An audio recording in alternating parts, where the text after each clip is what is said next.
Vengo a decirte, niña dorada, la voz antigua del Moraijú. Palabra dulce, palabra amable, palabra bella, ¿cuál eres tú? Tú eres mi cielo y eres mi estrella, que siempre alumbra Cerecové.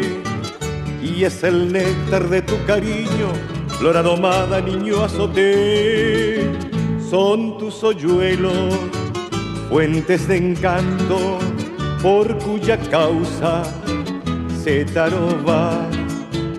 Son dos capullos de pasionaria, la flor silvestre en Burucuyá.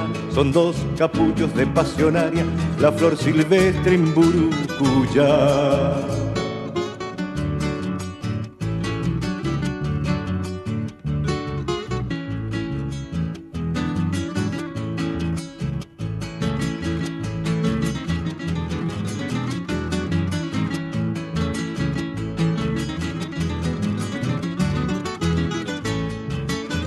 Es tu palabra, trino y arpegio, tiene cadencias del purajey. Es el motivo de 100 poemas y es lo que inspira Sembia y Ufey. Tienen tus ojos tierna tristeza y la negrura de Ibapurú, el centelleo de dos puñales y languideces del Carú.